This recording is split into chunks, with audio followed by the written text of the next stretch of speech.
would like to thank the network of inequality and poverty for this opportunity to do this here. Once again, I must say, Nora did it. She started with Tulane University, and why not? I'm going to do it with Columbia. So who's next? So really, it has been a great opportunity to do this here for them. And as Tom Trebat said this morning, this came out of a project that we started here last year called the Poverty Lab. And this event is part of that project. And also, I'd like to thank SIPA, i.e. Dr. Ocampo, for also help us to finance this this seminar, that without the resources of SIPA, we wouldn't be able to do it. This event is particularly, I would say, important for me because it has three components that I think are very important, and I'm always pushing for that. One is the interaction between academic and practitioners. When I was at the World Bank, I used to say we need more academics. Now that I'm here, I'm saying we need more practitioners. So this, it's ideal. Secondly, is the need to have a more interdisciplinary approach to the issue of poverty. I've been making comments related to poverty, to the price of commodities here and appreciation of the currency, in discussing these issues. And I think we need to talk more among each other in order to have a good general picture of what's going on and in the region. And related to this, the fact that the region, it's a region that is subject to shocks. And again, I mean, Nora, together with Michael Walton, they started talking about these issues in the, I believe, the WDR 190, right? 100, no, 2000. 2000. And in fact, we started doing a seminar together on exchange rates and poverty. It was around there. So I think those three components, talking more between practitioners and academics, also interdisciplinary, exchanging views interdisciplinarily. And the fact that the region is a very volatile region and conditions change very frequently, I think calls for the need of more meetings of this kind. So the panel today, it's reflects precisely that. I think we're going to have one on public expenditure issues, public finances, financial literacy, and financial inclusion, which is the focus of this seminar, poverty and financial system.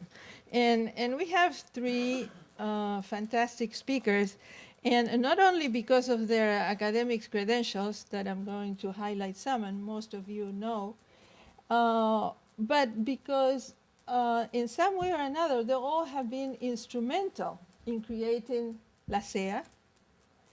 And I'm sure Jose Antonio, having been postulated as a president of the World Bank, will continue trying to push for this kind of events. So I'm very happy to have these panels. Just a short introduction.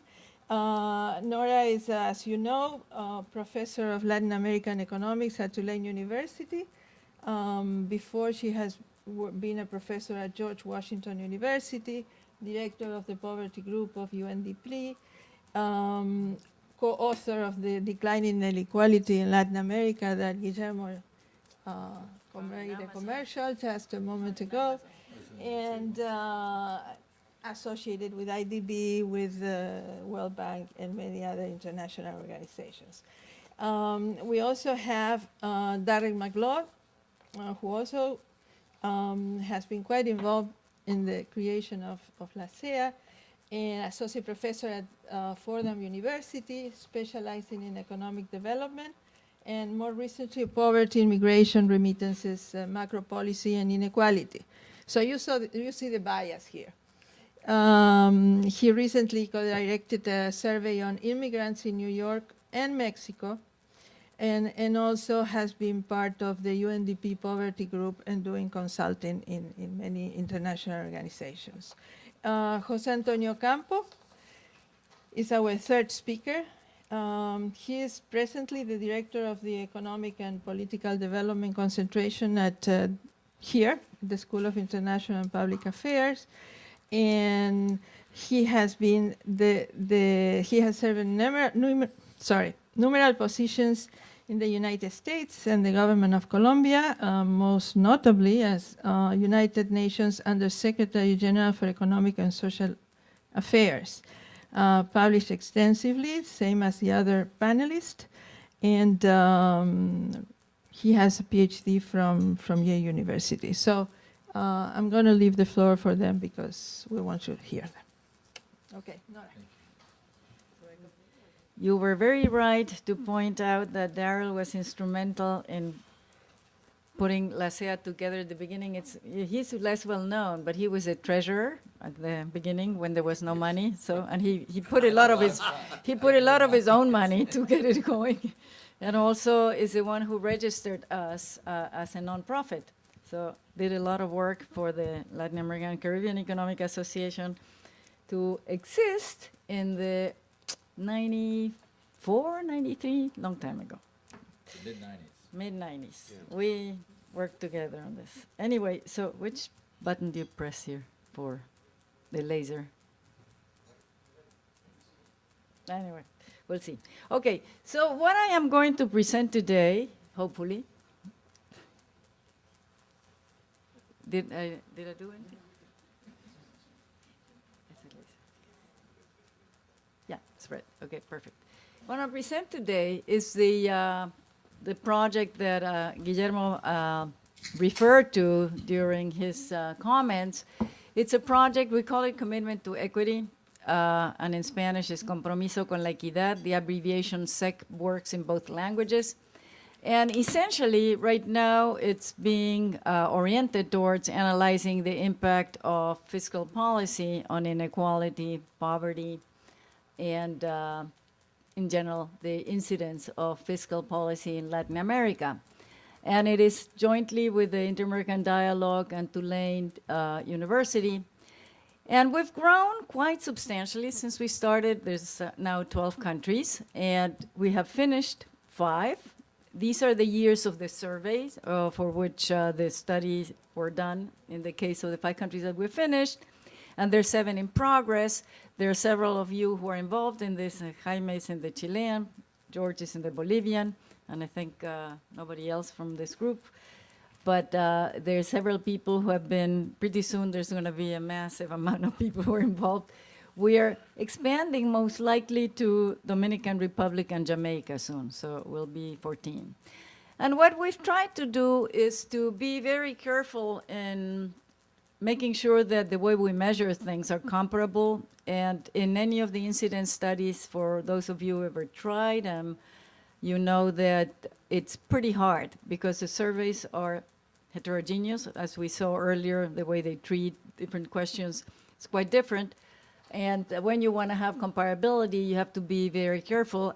I'm not even sure that we got it right yet, and we did many iterations in trying to making sure that we're all in the same space, but I think we've made substantial progress compared to other projects. And I would say that probably a comparative advantage of this one is using people from teams that are working in every country, because then they know what's going on in the countries and how to measure one thing or the other, perhaps more than when we do more wholesale analysis. And there are 2 papers that I'm going to be using here, and I want to give credit to all the team members. The first one is one that comes from a project that, paper that we wrote for CAF. CAF is producing a new flagship, which I forget the name, or Daniel, es Política Fiscal o Finanzas Públicas para el Desarrollo, on public finance.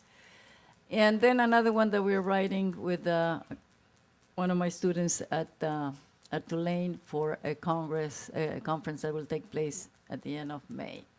So what's the outline of my presentation? The question is how much poverty reduction and redistribution Latin America achieves through fiscal policy. So we're using standard incidence analysis, and I'm going to start with the caveats.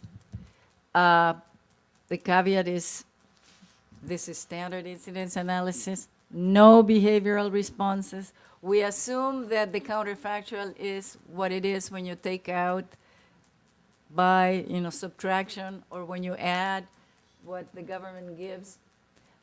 So there is probably research in the future that will have to take care, maybe by us or by others, of what would happen when you include the behavioral responses.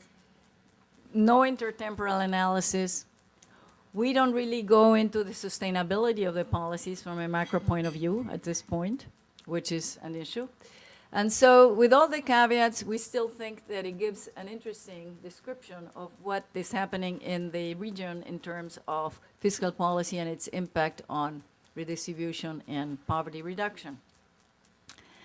I presented, something like this yesterday at a seminar in Brown, which was attended by political scientists and sociologists, and I gave him my spiel of the caveats, and at the end someone came and said, why did you, people don't care about that.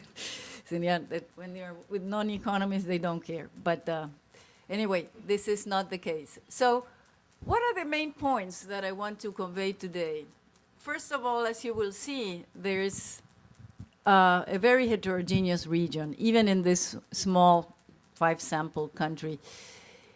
The other thing that I thought was interesting to find is that we found little correlation between the size of government and extent of redistribution.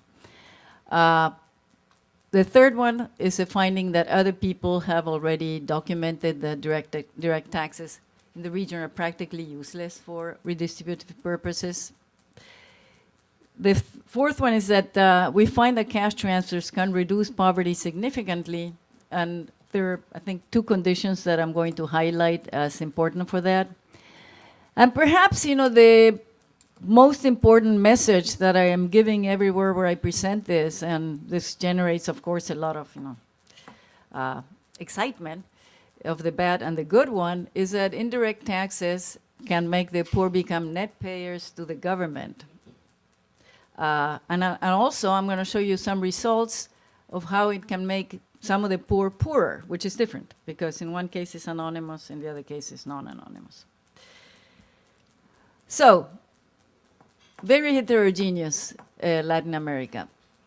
Here you can see the results for inequality reduction when we compare the change in the Gini coefficient for disposable income versus market income.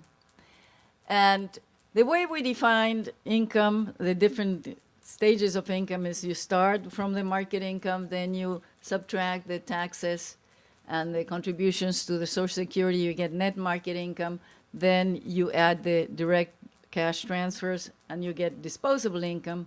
And then, through some, I would say rudimentary, but are the ones that are most commonly used, methods, we impute in-kind transfers of education and health, and we get to final income. And then we have an effectiveness indicator, which what it measures is the change in the indicator in the numerator, in percent, divided by the share of, in the case of, for example, if you're evaluating how much did something do to reduce from net market to disposable income, would be direct transfers divided by GDP. So we scale it according to the size of the government, of the country. And the effectiveness indicators are shown to the right of each one of the graphs that shows the decline. And as you can see, for example, well, first of all, there's quite a range in terms of reductions in inequality. There's also quite a range in terms of reductions of poverty. There's also quite a range, much less marked in terms of effectiveness indicators. And I think that, for example, things that are striking here is Peru comes out as a very effective country, because for every sol that it spends it more effectively in terms of reducing inequality or reducing inequality. But because it spends so little, the reduction is very small. So if you use the effectiveness indicator by itself, it's going to give you a misleading picture of what may be happening in the region. Argentina, makes people very uncomfortable because in all our results, it comes out as very good. And it makes particularly economies uncomfortable. And I always mention that Carola Pesino is the author of this. There's no, bias in favor of the government, quite to the contrary, because for those of you who know Carola, she's not particularly fond of the Kirchner government. And so these results are not tampered by any politics. They're really there. And it turns out that Argentina has been redistributing like crazy compared to what other countries are doing and what it used to do in the past. Then Brazil is redistributing. It's important, but as we will see, it's not very effective because the size of the transfers in Brazil are very large.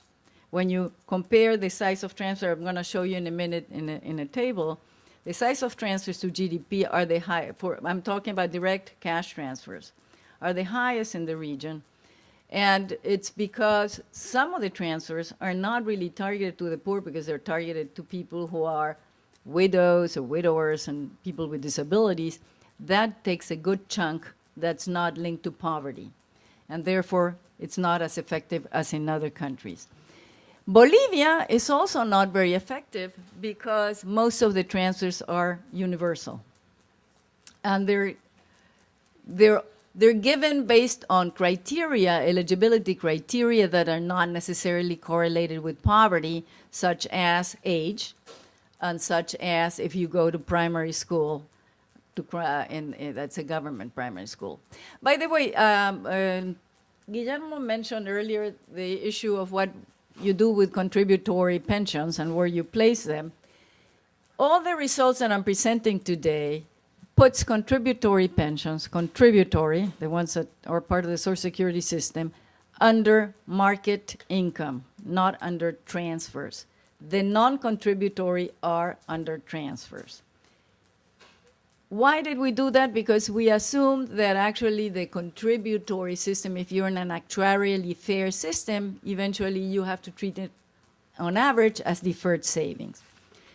In the literature, it's hard to believe, but in the literature there's no consensus. There's not a convention. We've combed through many of the incident studies. Some put them in one place, some put them in others. So in the end, we did sensitivity analysis. We put them also under transfers.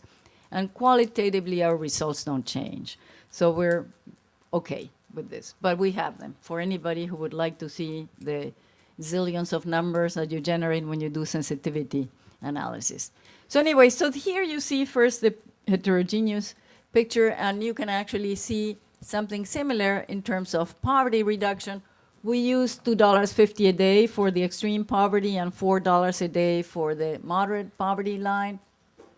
They are relatively close to the median in Latin America, and that's why we decided to use those instead of the $1.25, which is used at the bank, which for Latin America doesn't really say much.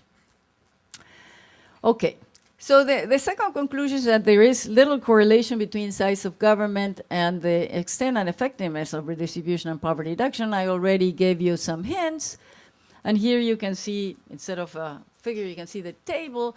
Okay, in the last column, you have the income, the GNI per capita in PPP. And here you have the changes in Gini going from market income to disposable income for each one of the countries. Here is the headcount ratio going from one to the other. And here the size of direct transfers to GDP. And here, to measure the size of government, instead of using tax revenues, we decided to use primary spending, because in some countries tax revenues are only a very small share, or well, half of the, for example, in Mexico, half of what the government collects. And it's much more difficult to generate a comparative statistic for revenues than for spending. So we use primary spending, and we clearly have large government in Latin America, and this, we called it small. If you add Guatemala, probably this will be medium-sized Latin America and Guatemala, and maybe some others will be small, but for this sample, this is large and small. And as you can see, the amount that these countries spend to direct transfers varies quite a bit, and Bolivia is one of the very surprising cases, and I hammered my colleagues in Bolivia, are you sure that the results are right? Because government 37% of GDP, well, it turns out that it's been growing very fast in the last 4 or 5 years. That's commodity boom related. But it doesn't spend much in transfers. And most of what it spends in transfers, they're transfers that are of universal characteristics. So Bolivia, as we shall see, has a lot of non-poor who receive benefits and a lot of the poor who don't. So, when you have universal criteria, that's what you pay for. Huh?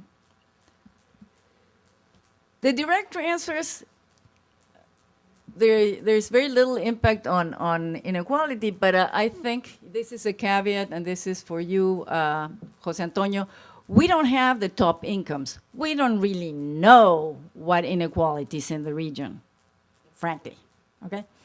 And there is a piece that's coming out either today or yesterday or something in America's Quarterly that I wrote on what's the income of the top 1% in Latin America, and the answer is we don't know, and I explain why. And we need to have access to the tax return data as we have in all the other countries in the world, in the advanced countries. For the US, you have them since 1913. For the UK, you have them since 1918. They're available online, and the Top Incomes Project publishes all these beautiful results using that data.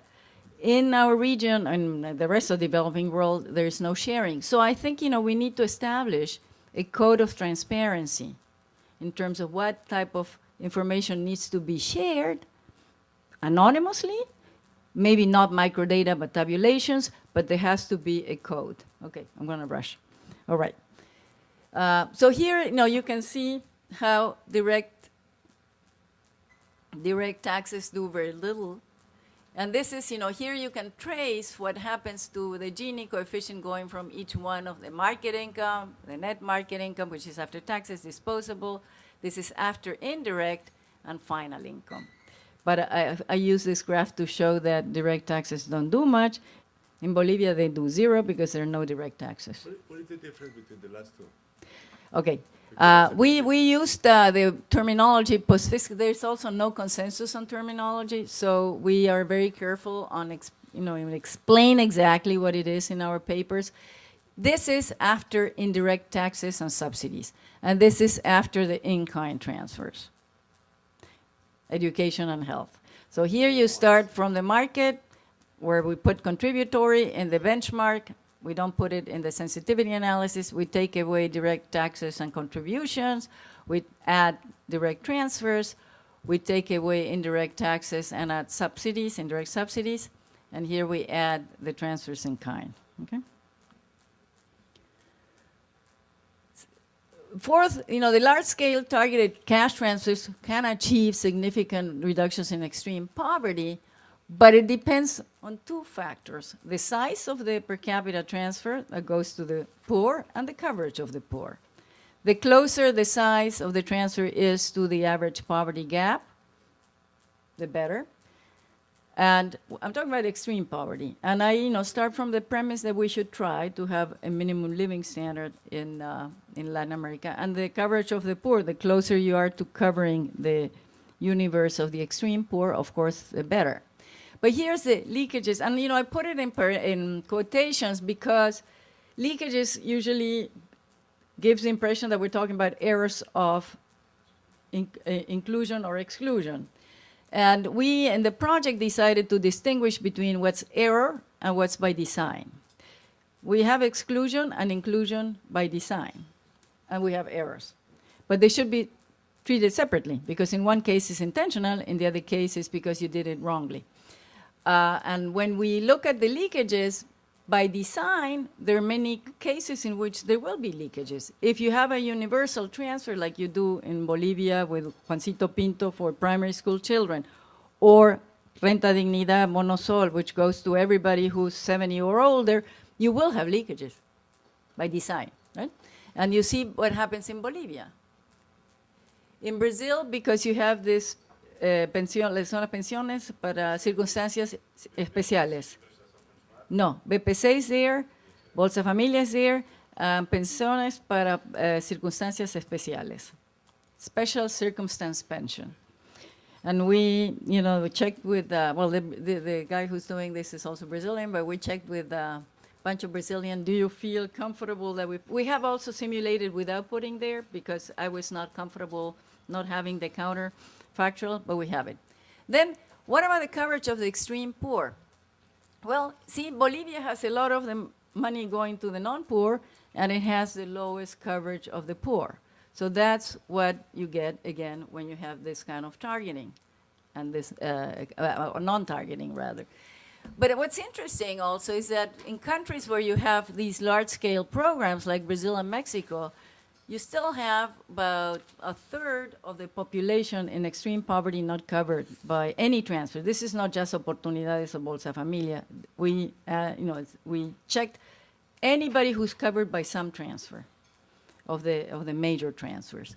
And this is what you get. And again, in Argentina, everybody's getting something among the moderate and extreme poor. And really, what's driving this primarily is the pension moratorium. And when we saw the first results with Carola about 3 years ago, we said, Cristina is going to be there for a long time, because it increased the percentage of women between age 65 and whatever by 30 percentage points, the ones that receive a pension. Lots of votes. So, that was a smart move. Conclusions, the final. When indirect taxes are taken into account, the moderate poor and the near poor become net payers to the fiscal system. And I think we should, I don't know what the solution is for this, but I think we have to be very clear that it's a thing that's happening. And here what we did is this is a zooming in of a graph. I'm not showing, how much the poor increase their income. Here we have it's like a fiscal, like if you had a growth incidence curve, this is an analogous thing, but it's a fiscal incidence curve where we re-ranked households per capita income before and after. Here it's before the market income, and then you subtract direct taxes, add transfers, and add the impact of indirect taxes and transfers. And as you can see, when it cuts the horizontal line, it means that people are beginning to be net payers to the fisc. And as you can see, for most countries, it happens at relatively low deciles, right? Mexico looks great, and I was asking John Scott, is it because of the tax exemption of IVA? Because this includes, informality. And Miguel is here too. I forgot, Miguel is Peru. So any questions on Peru, you can ask him. So we have Chile, Peru, and Bolivia here. Okay, so John says what happened in Mexico in 2008 is that subsidies to gasoline really skyrocketed because it was the year of the higher oil prices, and that's why this is what you see from Mexico. But this is not necessarily always the case in Mexico. And finally, the last slide I want to show you is this. This is a new measurement that we're working on, and the paper will be ready in a couple of weeks. But we introduced something that we started calling it fiscal mobility, but a lot of people get nervous when we use mobility for something that doesn't happen over time. This is movement, upward and downward movements. But, it is the same concept. And the idea here is not something that you're following the households and per capita income by fixing where they are initially. And you can see the greens are good news and the red are bad news. And this is for Brazil, which was the one that came out more strikingly worrisome for us. Again, this is after you include indirect taxes, okay? And this is on the purchasing power ability. We don't have the imputed value of education and health. Maybe the story, I'm sure, will become more felicitous. But just going from market income to post-fiscal, which includes the indirect taxes, what happens if you know, these are income groups, no? This is the people that are below 125, so the ultra poor, the extreme poor, the moderate poor, the vulnerable, using the 4 to 10, which comes from the paper that Eduardo and Luis Felipe wrote, the 10 to 50, which is, I'm not going to go into the discussion, but now they're calling that the middle class, and the 50 or more, which is called the rich. I mean, I don't care about them. I mean, you can group them if you want, right? And these are the percentage of the population before, the percentage after, and these are the average incomes that people have per day in PPP, in those. What we find here is that for those who are in the 125 to 250 group, 4% that were, 4% become ultra poor. These is extreme poor people, 4% become ultra poor. Of the ones that are in a 250 to 4, which is moderate poor, 15% become extreme poor. If you add those two, it means that 19% of that were moderate poor become extreme poor or ultra poor as a result of indirect taxes. Because they may not be reached by any, this is even after transfers, but they may not be reached by transfers because transfers leave like 30% of the population without receiving the transfers. So we face this, you know, this is it raises an interesting welfare question because you have upward movement that are pretty good, but you have downward movements, right? In Peru, by the way, both are very small. So how do you begin to rank cases using this kind of, and I'm going to leave this as a beginning of something that I hope that next year I'm able to present you the whole thing, because we're working on trying to find a welfare ranking for this. One could say, for example, that we don't want any fiscal system that makes the poor poorer. And I think that could be a reasonable demand. If the fiscal system, I mean, if it's 1%, it's okay. But if it's 20%, then, you know, it's something to be concerned. If that happens, then you want to do something about it because maybe what you give with the hand of transfers, you take away with the hand of indirect taxes. And the only thing that we're trying to do that right now is we don't conclude policy at this point. We can't. It's just show this result and to make us think, both measure something that we haven't measured before, we haven't really, and also think about what do we do about it. So here is, I think this is it. Thank you very much. Appreciate being invited to this panel because it made me think about something that I had not thought about before, but you may regret it because I was just in the middle of revising a paper that Nora and I have worked on. Actually, it was published as a Center for Global Development paper with Nancy Birdsall and Nora, the version that I'm working with in this presentation. And so I thought I would look at this question of whether private financial development is progressive in Latin America by itself, sort of on its face in the last 20 years. And we have an advantage in Latin America, which Nora has been talking about, which is now we have pretty good standardized data for 18 countries over 20 or so years from 1990 on, thanks to CEDLA-CEDLAC. And actually I had forgotten, not entirely forgotten, that I teach the theory that credit markets are a good substitute, in fact, a palatable substitute for redistribution, because a lot of people like to give people opportunities to get ahead, and it's a win-win game, because if they succeed, you reduce poverty in principle, and if they also pay you interest. So it's not even, potentially not even a net transfer.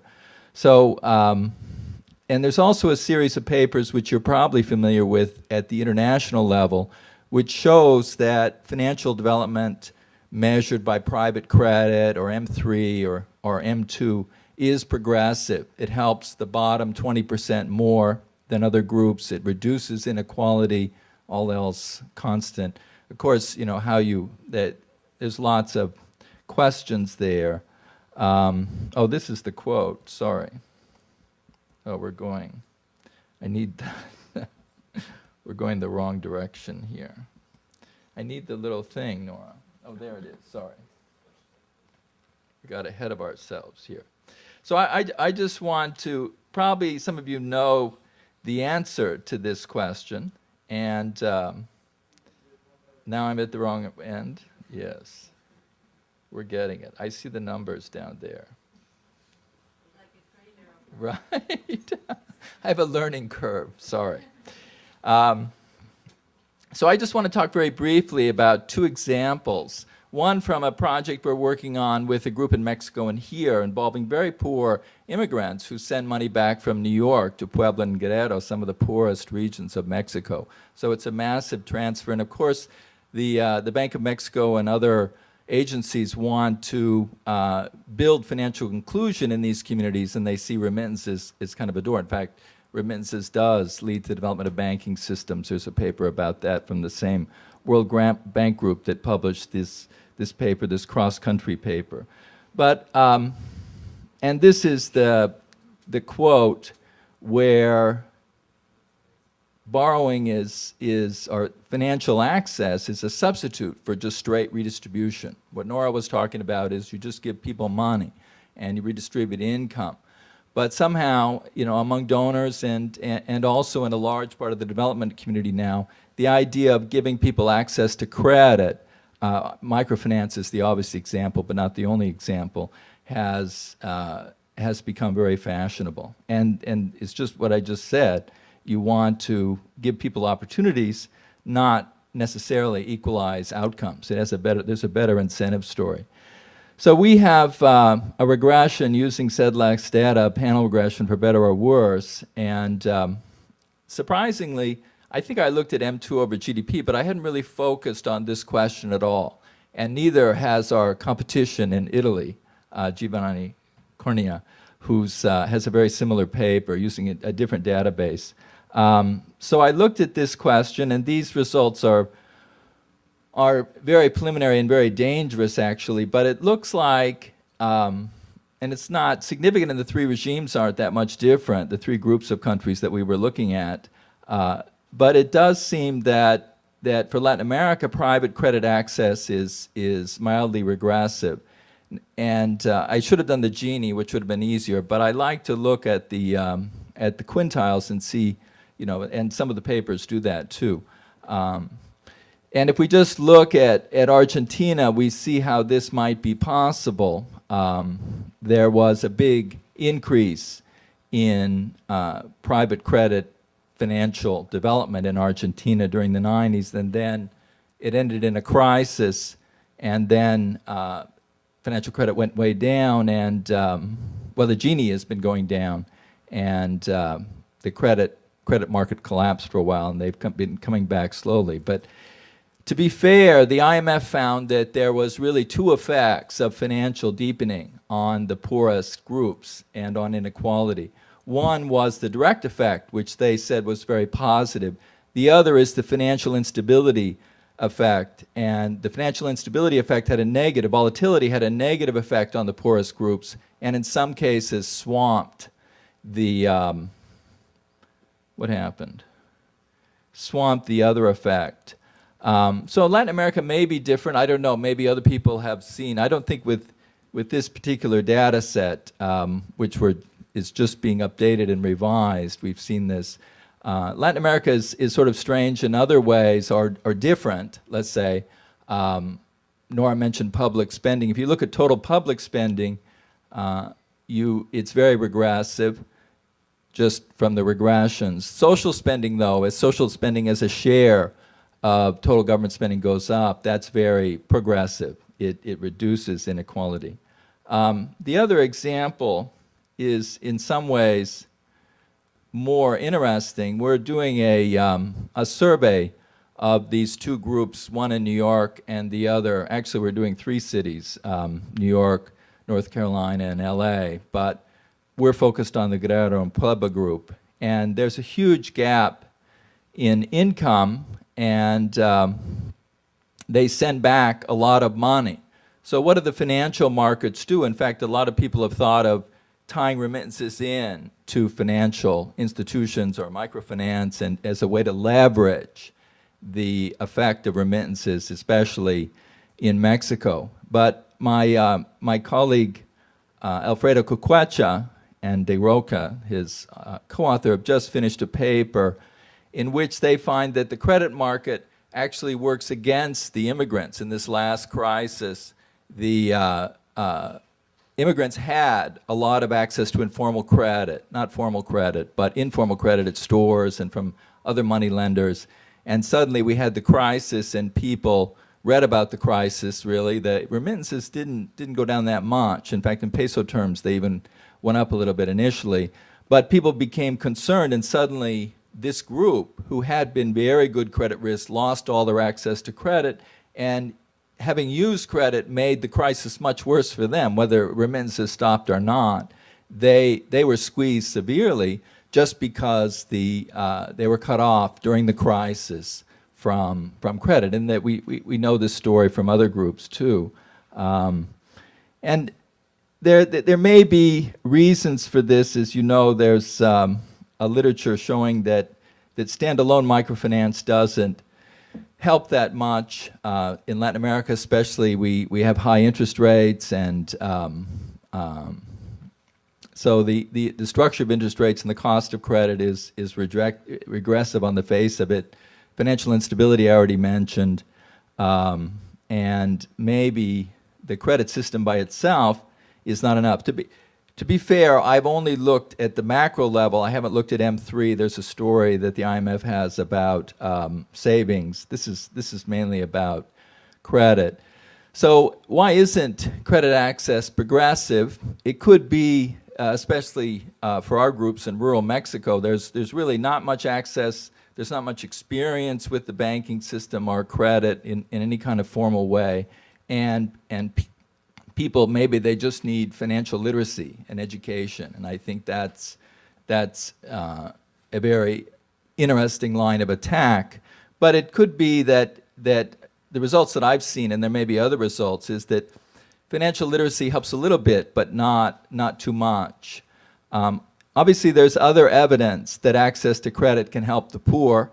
Townsend in Thailand has done a long series of studies saying some kinds of credit are helpful in rural areas. And I think in Bangladesh and South Asia, generally, we see when microfinance is part of a big package of NGO, social protection services, it's more helpful. It's subsidized. It's not profitable. It's not, in a sense, it's not private finance in the Latin American sense. And there are a few experiments, even at very high interest rates in South Africa, at 200% plus interest rates, the loans reduce poverty because people use the money to hang on to their job, to fix a car, to get a new uniform or something. And business grants in Sri Lanka, you probably. It may be that the thing I thought would solve the problem, which Mexico is doing actually, a number of countries are doing, is to tie financial access into an existing transfer system. So blend conditional cash transfers with electronic payment system and so on and so forth. Mexico is doing it. In fact, there's a recent CGAP study of Mexico, came out in February, Colombia, Brazil, and South Africa. But the results are sort of discouraging. People are afraid if they leave money in their account that they won't get the transfer. So, I mean, that seems obvious when you think about it, but they don't want to leave money in the account. They don't want to save because that sends the wrong signal to they don't need the money. And you could probably say the same thing about people who receive remittances. They want to use the money. They want to get it out of the account. So I think New York City is actually working on this problem, and they call that idea of combining financial access with other kinds of transfers, which New York City makes a lot of, and in Mexico it's oportunidades, but in New York City there's a whole range of transfer. They call that the supervitamin effect, because you help two problems at once. And you know, we could talk about these other models. Maybe you have some ideas, but I think it's worth thinking about, because Mexico in particular and other countries as well are making a big push toward financial inclusion and to bring the poorest groups in, and maybe that's not the best idea.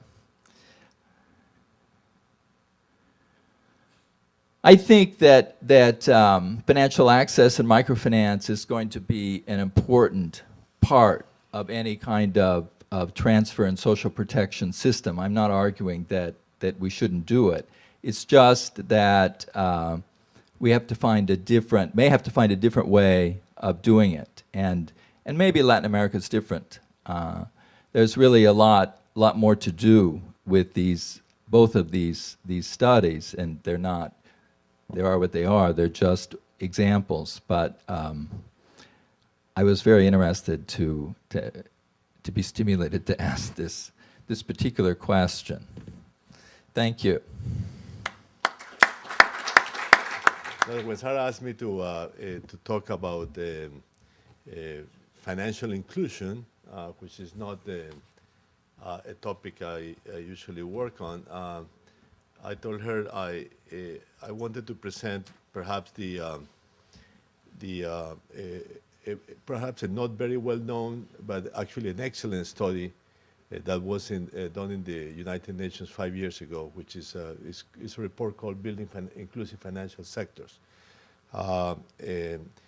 which was done as an outcome of the International Year of Microcredit.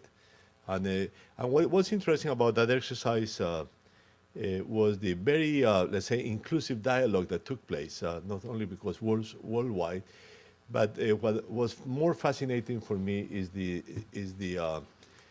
fact that although the idea had been promoted by the microfinance institutions, it turned out to be that there were many more actors here in this world of inclusive finance that are not generally considered, and I think it ties a bit with Darrell's last point, that there are many more actors that actually are important, and maybe the agents to be promoted in relation to to inclusive finance, let's say, to both access to say savings, to access to credit, but also to other financial services. Well, remittances being, of course, one that has brought a lot of attention. So the major issues to start with not only relate to the question of costs of providing services on a very small scale, which is the essential problem of inclusiveness in finance, but also, of course, to the risk, which have become very evident again. I mean, this issue of procyclicality of finance for the poor is one which Darrell mentioned, but also the fact that it has been striking actually here in the United States, of how some credit lines, when you don't have good financial literacy, even in an advanced country, may turn out to be quite damaging for people, such as the story of mortgages for the poor here, and it's a problem worldwide, which also actually relates to the issue of that the major form of inclusiveness, quote unquote, in a large developed financial market is actually credit cards, which are outrageously expensive for people, and generate again, they are very procyclical. You can see during all crises that the credit card lending decreases significantly, and many people end up having a lot of problems with servicing the credit cards, very many poor people. There is also, I must say, a very important problem which anyone who has to deal with this at one point has to be conscious of, which is the issue of rural populations, and particularly of scattered rural populations. And this is actually not only a question of, let's say, of financial services in the traditional, it's actually even a question of the payment system. Let's say in my country, the Rural Bank, which is a state-owned institution, created in the 1930s, is the only financial institution present in about half of the municipalities of the country. So the payment system will not operate in half of the territory if we don't have a public sector bank. So it's a very important point. It's also the major intermediary for lending to smallholders. I mean, I don't know what percentage, maybe 80% of the lending to smallholders actually is done by the public sector bank. The agrarian bank is the name now. So this issue of the territory is quite important and not generally overlooked. I mean, so much so that, at one point, actually, when I was Minister of Agriculture, I thought of a different system of, first of all, recognizing the subsidy of being in certain territories, or certain parts of the territory, and paying for that subsidy explicitly from the budget. So even to generate the possibility of alternative supplies, some institutions, we were willing to subsidize their presence in certain parts of the, let's say half of the municipalities which had no other financial alternative, let's say. So that is a very, very important. There are others that are very important that I will not mention here, which are probably better known.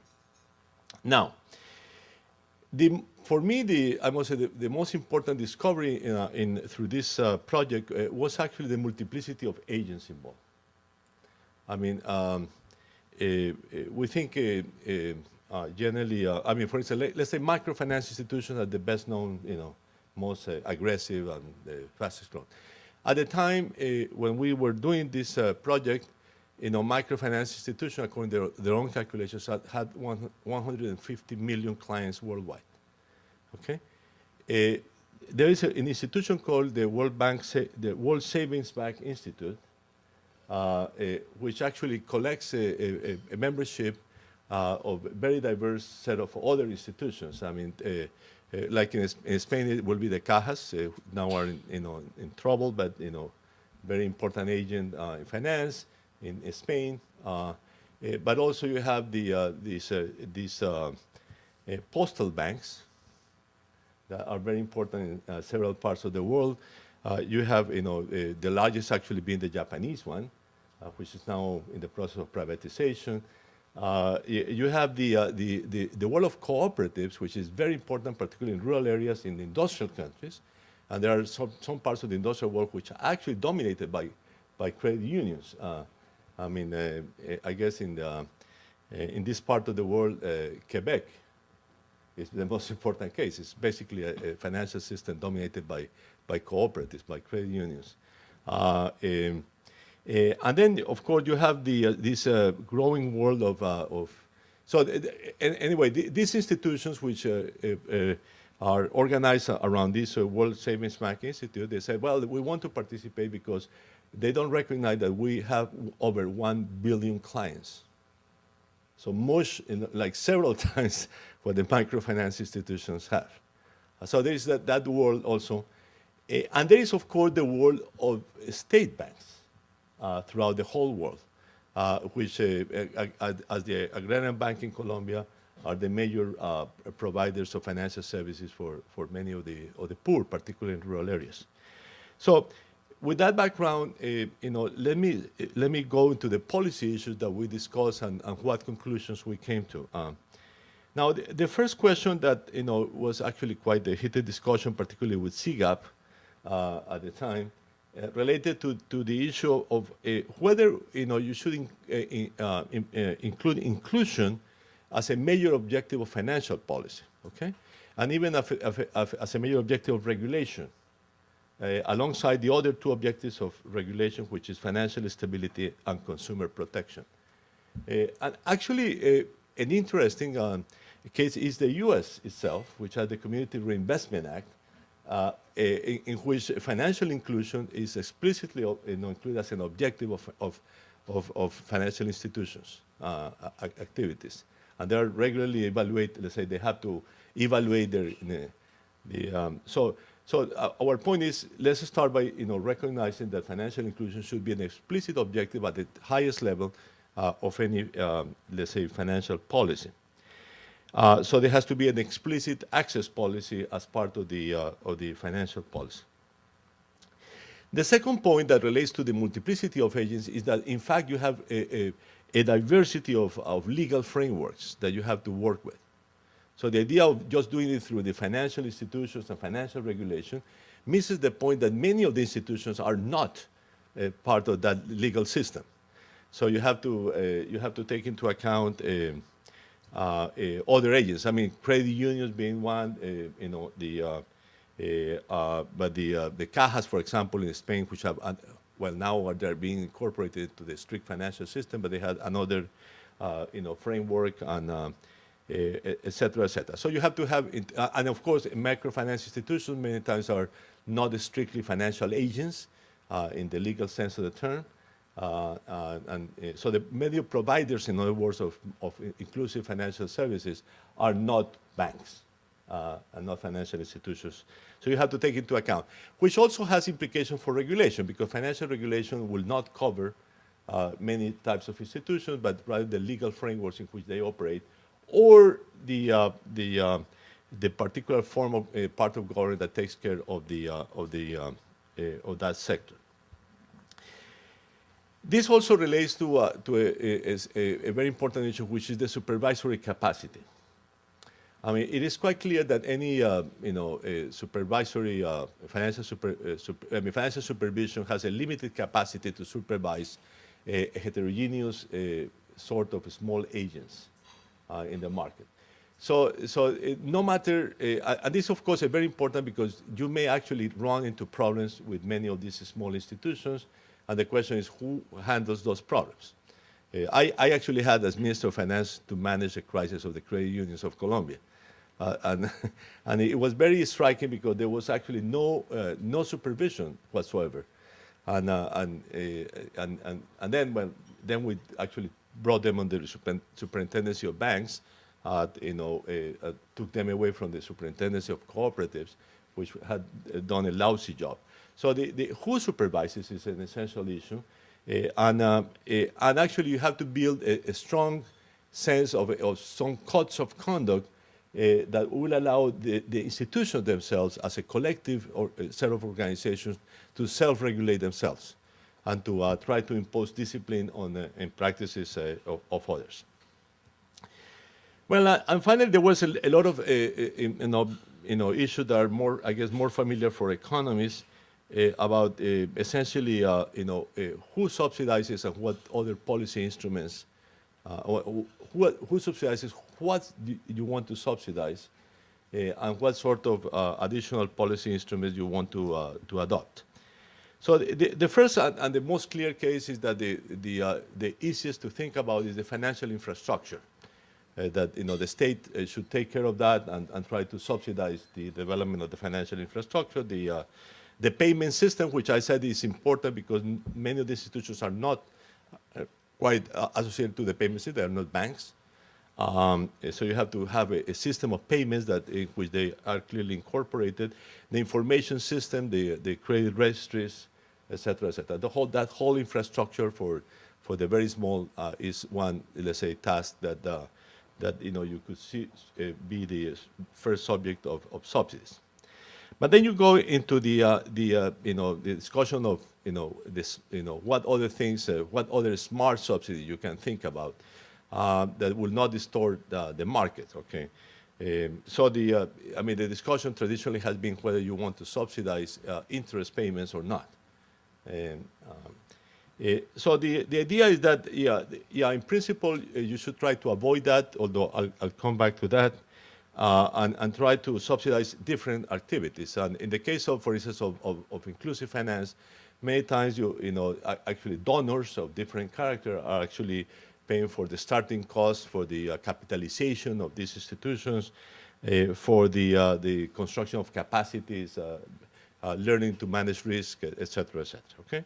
So that's and financial literacy, which is an underdeveloped activity almost everywhere. Now, the interest rate ceilings are, of course, a subject of a lot of discussion.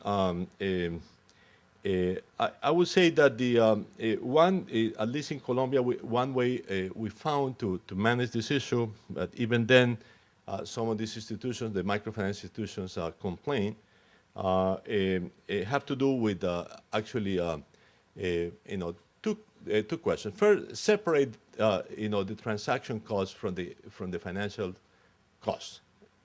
So say, well, aside from the financial costs as such, which must be let's say, the cost of funding plus the risk margin that the particular lending has, say that there are separate costs that you charge separately for the transaction costs, let's say. So separate the transaction costs from interest payments as such. But even then, you may run into the problem that interest payments had ceilings of different character, which are important to have in legislation because they are really part of the commercial codes, not part of the financial regulation. Okay? So you may want to have some for non-registered lending of done among traders, for example. One borrower. They're not through the financial system. You may want to have in the legislation some credit ceiling, some interest rate ceiling, which is what we have, and that's actually a legal norm. So you have to go to Congress where it will not be changed.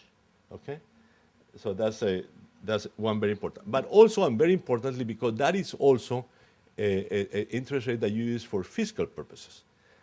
So you are late in your taxes. That's the interest rate that applies. I would not defend in general this issue. I see that in the Community Reinvestment Act, for example, there is no proportion, right, that banks have to lend, or do they? They're redlining laws. Yeah, it's not money; it's neighborhoods that they have to cover. Yeah, but they don't have a percentage of the portfolio that they have to go into the neighborhoods. Nothing. Yeah. Okay, I don't think so.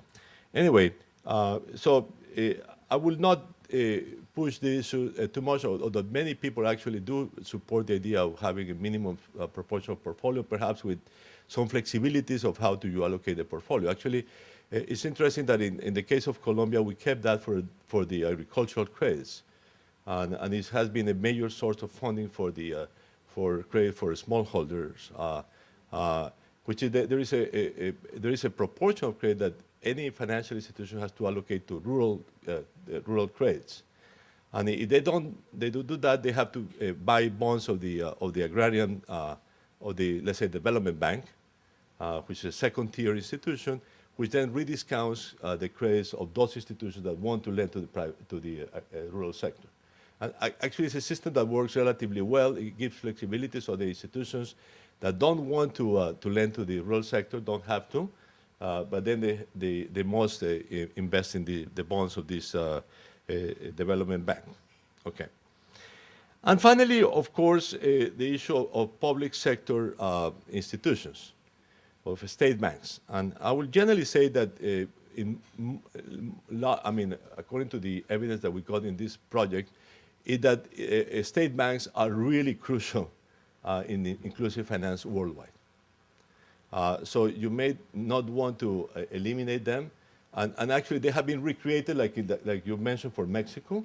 Right. So there are ways of recreating. The same thing happened in Chile, actually. So you actually recreate them indirectly in another form, not as financial institutions, but as some form of a state institution that actually is lending. And actually in the U.S. also there are many things. Credit for students, for example, is done here through the state. So that there are many public sector institutions that do provide a lot of financial services that the private sector doesn't provide. So generally, I have no objection to so that they could actually be state institutions in this area. They are very important worldwide.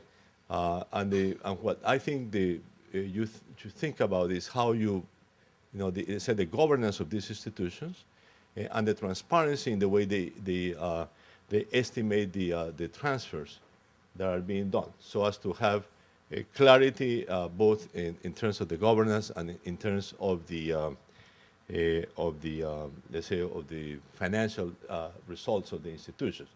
Because it is true that in the past, not all state banks in Latin America, but many state banks actually ran into difficulties for either one or for both of those issues, for governance and for the management of the subsidies that they provide. So I think a good practice in state banking has to be that you explicitly estimate subsidies so as to separate them and have a transparent management of the financial accounts of those institutions. But in many cases, it will be difficult to think of a very dynamic growth of credit to the poor, particularly in rural areas, without the state banks.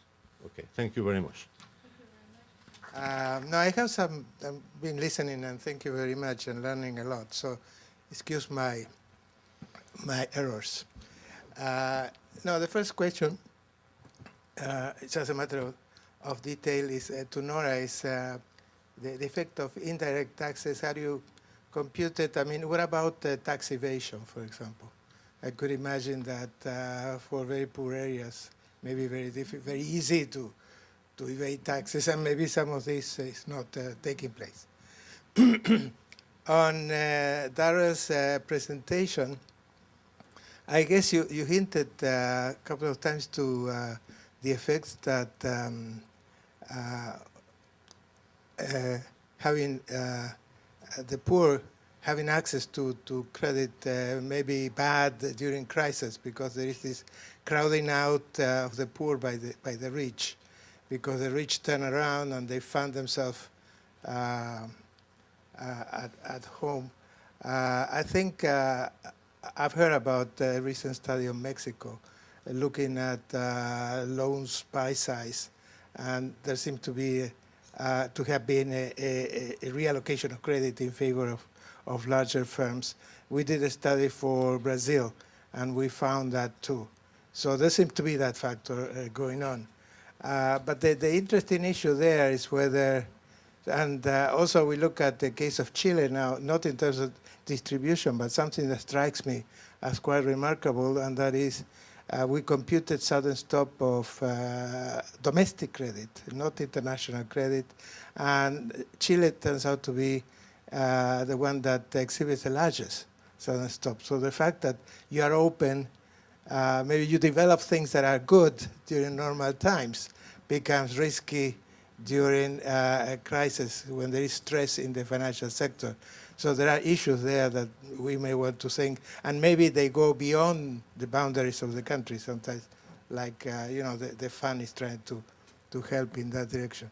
On Ocampo's points, you seem to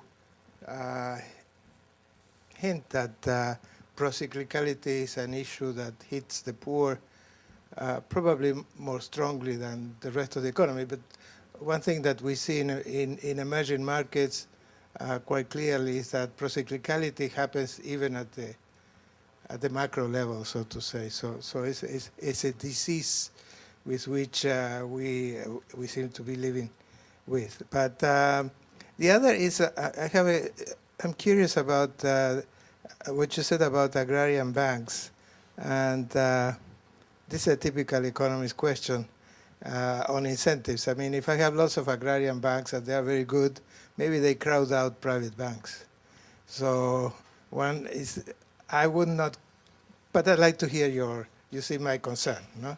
Right? That it may be what we see is a result of the policy itself. The other is the issue of inclusion. I'm not sure that I understood it completely, but let me raise one issue. I mean, some people like Raghu Rajan and Kalomiris, they claim that the subprime problem was precisely an attempt to facilitate credit to certain groups that were excluded from the mortgage market through subprime, and we ran into trouble. And Rajan actually, if I understand his recent book, he would go the other way around. Because you have an equal distribution of income, you develop instruments, financial instruments that may make the situation eventually quite bad, even worse, right? So maybe the solution is not to develop these instruments that are maybe second best, but go directly to distribution of income. On interest rate ceilings, I don't know if I understood that quite well, but you seem to say that they should apply also to trade credit. The question is how to monitor that, because with trade credit, inter-enterprise credit, inter-firm credit, that was my interpretation, I may be wrong. The problem is that we've been thinking about that issue, actually. I have some papers some years ago. But the problem of computing the interest rate there is that sometimes, in many cases, interest rate is included in the price of the good. So I might charge you a low price. Actually, interest rates, I understand, are very, very stable. There's a recent paper by Raghu Rajan, by the way, in NBR collection on that issue. Apparently, interest rates are quite stable. What you see is that prices of goods that are sold on credit incorporate the extra cost. So it may be easy to... And finally, on public banks, and I fully agree with you that they've been playing a much bigger role. It's very clear the case of Chile and Brazil, and they seem to have been a good,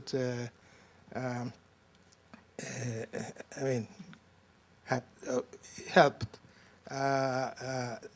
sort of cushioning the credit crunch. So no problem with that. But the question is, if one had to choose, what's better, just loans or guarantees? Because, I mean, one advantage of guarantees is that you need less money, less funding. I don't know if you want to address that issue. That's all. Thank you. Do we have another question? Yeah. Eduardo. That Theo is the only one that heard us. Question / comment. You've been talking all the time about credit, like financial sector is equivalent to credit, but it can also be equivalent to savings. And in Chile, for instance, when you were talking about this fact that people took out the money from the credit accounts the moment they got them because they were scared that the government would reduce subsidies, I was thinking about there is a housing program in Chile which is the opposite. There's a housing subsidy for families that if they are able to save something like $1,000, something like $1,000 or $2,000, and in a particular account, which is like a housing savings account in some banks, and so the government will subsidize them a certain amount in order so that they can buy a house, and the house have some certain rules, they cannot sell them for some time, and so on, and it works, and you have very, very poor people that actually are able to save the $2,000 in, 3 years, and they have access to this system. So savings is also another way of helping the poor in some case. Thank you. Diego. No, Daniel, perdón. No, just a small comment. We at CAF, we run a household survey every year. Last year's flagship report was on financial access and development. And one of the interesting things that we found in this report through this survey of 10,000 households in Latin America is that access to financial services is really not a problem is not just a problem of the poor. You can plot the probability of having a bank account or having credit or having a savings in a financial institution of some sort. You can plot that through, along the distribution of income in every country in the region. The slope is very, very small. So if access is, say, 30% in one country, it's going to be 27% for the lowest decile and 32% for the top. So this is just one issue on financial access is really not, in Latin America, we cannot say that it's a problem for the poor. It's a generalized problem. Yeah, indeed. One short comment from my side. Maybe we want to say the same. I was going to say no. The low numbers that you find for Bolivia maybe has to do with the fact that in Bolivia, until I follow it, 2005, there was no developed social protection system. Bolivia has isolated programs, but no social protection system. So when the times to recommendations come, this is something that may explain why the results that you're having on transfers. Yeah, George, sorry. Yeah, no, it's a question for Nora, more sort of a big picture question, because I followed Nora's work when she was doing the labor income side and looking at returns to education. And now we've been working on the non-labor income side and looking at pro-poor fiscal expenditures and also taxation and so forth. But I notice a gap between how sophisticated we're growing in our analysis based on household data survey and so forth, and the relatively less sophistication that we see in the policy side, or at least we're not talking with sophistication about the policy innovations, I think. Or it's a question rather to Nora. How do you perceive this debate? Because it would seem, how many policy levers do you know on how to raise returns to education for the poorest quintile? It's not a rhetorical question, it's for all of us.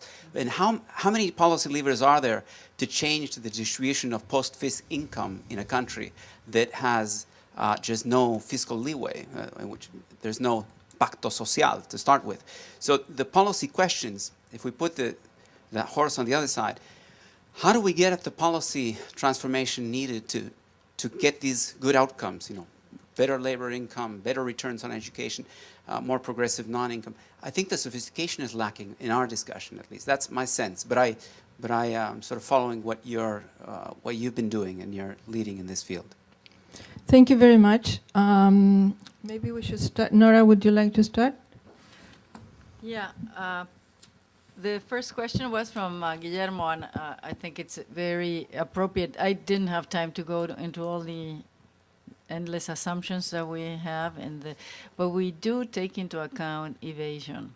It's taken into account differently in different countries. I think, do you want to mention what you did in Peru, Miguel? Because you actually found some interesting things between exemption and informality, right? Yeah, we estimated both under no evasion assumptions and under evasion assumptions. Under the evasion assumption was that in the rural areas, in towns of less than 5,000 people, nobody paid indirect taxes, for instance. What we found is that informality is progressive, actually. Yep. That if you would charge them the taxes, they would be regressive. So avoiding taxes for them turns out regressive for the society as a whole. For the indirect tax, Yeah, and for the as a indirect first tax. round. That's what Guillermo said, right? Yeah. As a first round. No, but I mean the thing is that so in every country, usually the rural areas are assumed that they don't pay, the small towns, and then in Mexico, in the surveys they ask, where did you buy the stuff? If you bought it at the supermarket, then you pay taxes. If you bought it on a street from a street vendor, then you didn't. Those adjustments were done. So this takes that into account, and even then you get the results that we found. I think in Brazil, a serious problem is that it's not a value-added tax for the most part. There are a lot of cascading taxes. And Miguel may know, and they also have like taxes between states. So Brazil doesn't have free trade within the country, which is quite interesting. And I've never seen a paper on that. Maybe they exist, but there, okay. But a lot of people don't know about it, so maybe it should be discussed more. I might have implications for equity. But the other thing I wanted to say is that we don't go into all the behavioral issues, But I think that, for example, for Argentina, which comes out as a very good example of redistribution in terms of the quantity of redistribution and the effectiveness for the amount spent, I think the big problem is that they're using pensions as a transfer, giving people an amount which is equal to the minimum contributory pension without having contributed. So it's really undermining the Social Security system big time, and I don't know how long it will be sustainable, but that's one of the most egregious cases. Sara, your question about the social protection in Bolivia, but Peru didn't have one either. Peru, like Miguel reminds us always, is the state was pulverized in the 90s. So, but they followed very different path. And it's interesting, you know, when they talk about the neoliberal models, I think there is no neoliberal model in terms of what they did with respect to transfers, because in some cases people were advising on universality, give everybody the same flat thing, which is what was recommended in Bolivia in the 90s when they privatized. Bonosol was created with the proceeds from the privatization, and to get buy-in from the population, they said, we're going to give everybody the same amount coming from the proceeds. Eventually, it comes from other places, but there it is. But in Peru, they followed the other prescription, which is be as targeted as possible. And so you have two different models that have emerged. Both are bad in a way, because in Bolivia, if they spent all that money on the poor, they would achieve much more extreme poverty reduction. And in Peru, if they continue to use their sort of fine targeting, but with more money, they would also achieve much more in terms of poverty reduction. So both cases need to be fine-tuned. Policy levers, I don't know, and that's why, you know, right now I think that I don't think we should jump to. We're not ready in many cases. I think at this point we're just, except for these things that are obvious. But I don't know whether Bolivia can change its system, which is universal. Maybe it's playing a political part as well. And maybe clearly Evo is not redistributing through taxes and transfers. It's redistributing through minimum wages. I don't know through what, but people are happy with him, so he must be redistributing through some means. I think that I don't think we're at the stage of giving sophisticated policy recommendations. And you're right, we need to think about them. Sara?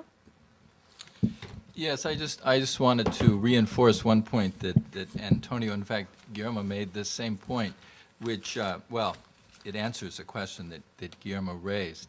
In Mexico, they're reinventing state banks to deal with the oportunidades transfers and to promote entrepreneurship among remitters, because they want to create jobs in Mexico instead of sending people here to the U.S. And I think it's a very interesting use, and I don't think there's much danger of crowding out, because if you look at the figures for Mexico, the banking coverage is shockingly low. It's 25%. It's 65% in Colombia. Maybe there'd be some crowding out in Colombia, but there's an opportunity that the private sector has just left aside. There's very little competition.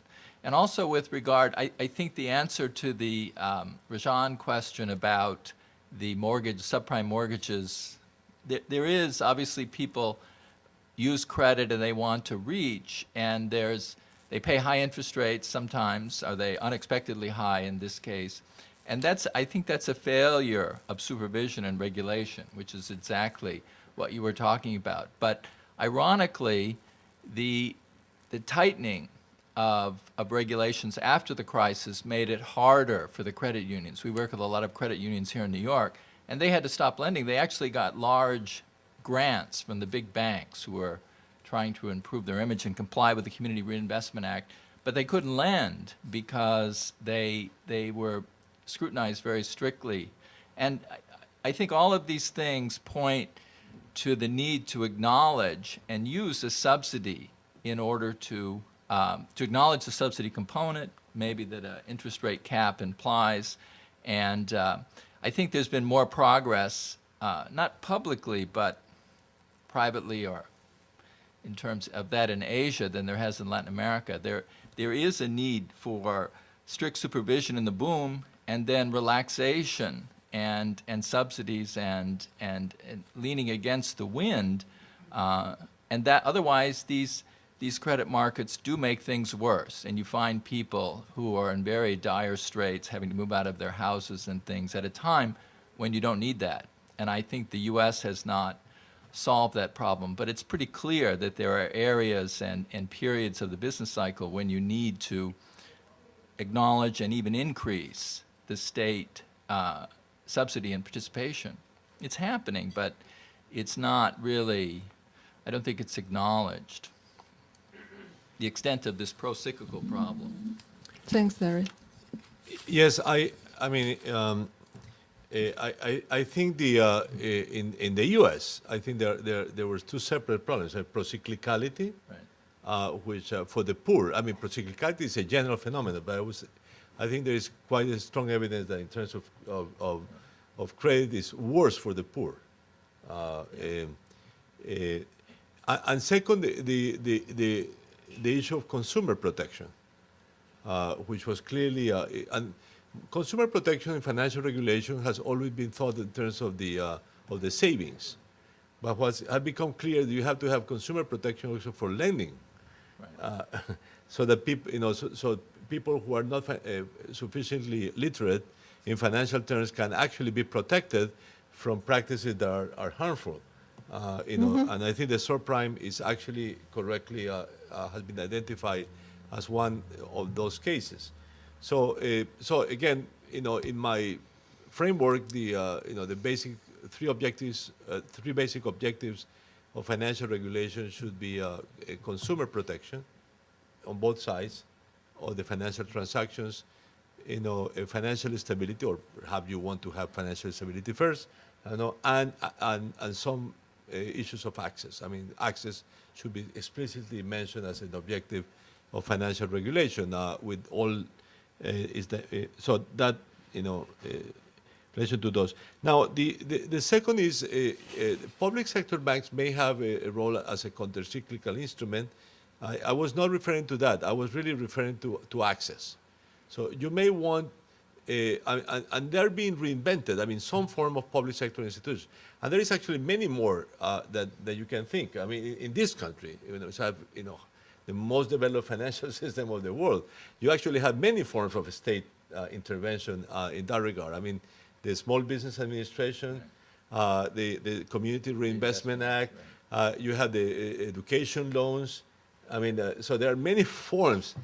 They're not necessarily financial institutions, state-owned financial institutions. I was going to say Fannie Mae and Freddie Mac. Fannie Mae, You don't want to mention that. okay. Yes. Well, Yeah. they created That's a. I guarantees, mean, right. yeah, that's guarantees actually. So just to think that and my basic point is, yes, let's recognize that you have to have state banking for financial inclusion, and let's be clear about what sort. I mean, how do you want to design it to avoid some of the costs of the past? I said the two basic points are, well, maybe three basic points. The structure of the institution. You may not want to have a deposit-taking institution. You may have only a lending institution, which is what happens with some of the U.S. institutions, let's say. You have to have the issue of governance, so as to avoid, let's say, bad governance practices. And very, very importantly, you want to have some explicit measurement of subsidies, and recognize that those subsidies exist and have to be given somehow, and probably have to be paid explicitly from the budget. That's what my own view, which and I said my idea when I was in government of actually creating competition for the agrarian bank was actually, okay, let's give the agrarian bank an explicit subsidy for being in certain parts of the country where nobody else wants to, and let's give that subsidy to any other institution that wants to go there. Okay, so I would say for presence, which actually is part of access. I mean, presence in the territory when you have lots of problems is part of access. But also, you may want to have an explicit, some explicit subsidies for certain areas of financial inclusion. And I think how to do that is better to discuss that explicitly than just saying, well, state banking is bad. I mean, actually, state banking is a reality, and it's being recreated, and it's being recreated. So let's think about it seriously. That was essentially my point. Thank you, Jose Antonio. Just to close this session, I think that the conclusion that we have from the previous presentation on the importance of labor income, the comment by Danielle that everybody has problem accessing to credit, and the discussion we have here, I think it gives us a good motivation to continue talking about these issues on financial systems and poverty, on income inequality, because I think there is a lot to be done in that regard. So let me thank the panelists for this stimulating discussion. And